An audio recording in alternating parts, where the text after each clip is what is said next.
Toppers ऐसा क्या करते हैं जिसकी वजह से वो अच्छा स्कोर करते हैं?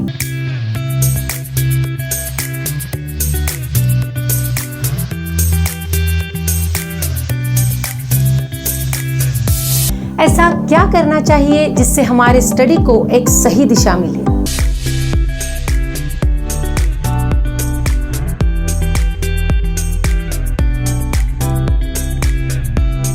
हेलो स्टूडेंट, आप सभी को दिल से नमस्ते। आज बहुत ही इम्पोर्टेंट टॉपिक पर हम फोकस करेंगे और वो है सेल्फ नोट्स बनाना।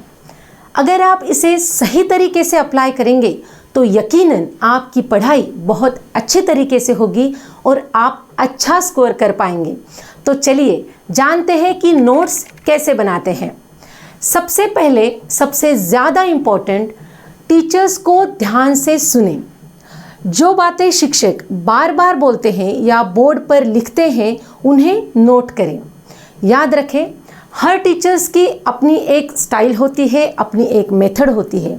अगर आप इस चीज़ को समझ पाए तो आप देखेंगे कि हर टीचर पढ़ाते समय किसी टॉपिक पर या किसी क्वेश्चन पर जोर देते हैं।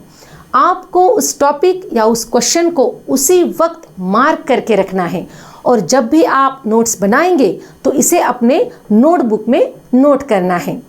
Number 2, underline the keywords. Class में पढ़ते समय जो वर्ड आपको इम्पोर्टेंट लगे उस वर्ड को तभी के तभी अंडरलाइन करें। नंबर 3, छोटे वाक्य यानी स्मॉल सेंटेंस। बड़े बड़े वाक्यों की बजाय छोटे वाक्य लिखें, शॉर्ट फॉर्म में लिखें। जैसे अगर हम किसी को मैसेज करते हैं गुड नाइट का, तो क्या लेटर लिखते हैं? GN। जैसे टेक केयर कहना हो तो TC। तो ऐसे ही पढ़ाई में हमें अपने खुद के शॉर्ट फॉर्म बनाने पड़ेंगे।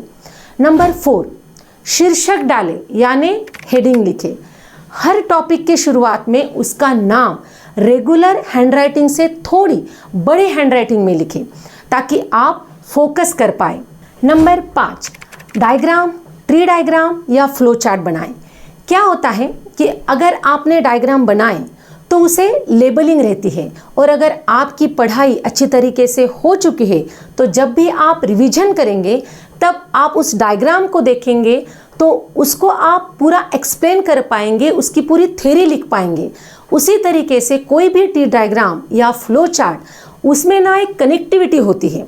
मान लीजिए आपको हार्ट का फंक्शन याद करना है तो अगर आप सेंटर में लंग्स लिखे, एक तरफ पल्मोनरी आर्टरी, दूसरी तरफ पल्मोनरी वेन लिखे, इसके नीचे इससे कनेक्ट जो भी पार्ट आते हैं वो अगर आप लिखे तो इस तरीके से आपकी एक ट्री डायग्राम या फ्लो चार्ट तैयार हो जाता है और आप बहुत ही कम समय में आसानी से इसे याद रख सकते हैं।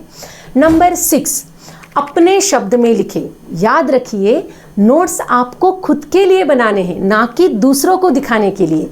इसलिए जो भी टॉपिक आपको जिस तरीके से समझ में आता है उसे उसी शब्द में लिखें।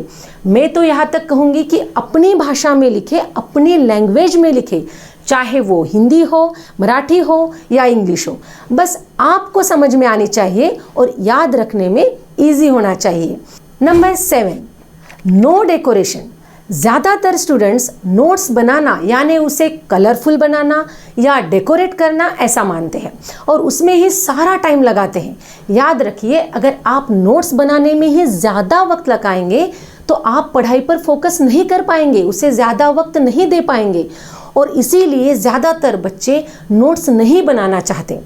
लेकिन अगर आप सही तरीके से नोट्स बनाएंगे तो आपको बिफोर एग्ज़ाम और एग्ज़ाम के वक्त आपके नोट्स बहुत काम आ सकते हैं, क्योंकि तब आपकी पूरी पढ़ाई हो चुकी होती है और आप टाइम पे पूरी टेक्स्ट बुक नहीं पढ़ सकते।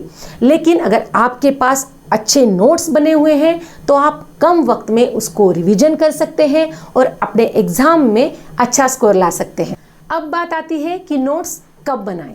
तो याद रखिए, अगर आप अभी 10th में गए हैं या 12th में गए हैं या किसी भी क्लास की आपकी जर्नी अभी शुरू हो गई है तो आप अभी से नोट्स बनाना शुरू करें ताकि आपको एक सफिशिएंट टाइम मिले और आपकी पढ़ाई अच्छे से हो। याद रखें, सक्सेसफुल लोग कुछ अलग काम नहीं करते, वो बस हर काम को थोड़ा अलग ढंग से करते हैं। तो यही फॉर्मूला अपने पढ़ाई पर भी अपनाएं और ये वीडियो ज़्यादा से ज़्यादा अपने दोस्तों के साथ शेयर कीजिए।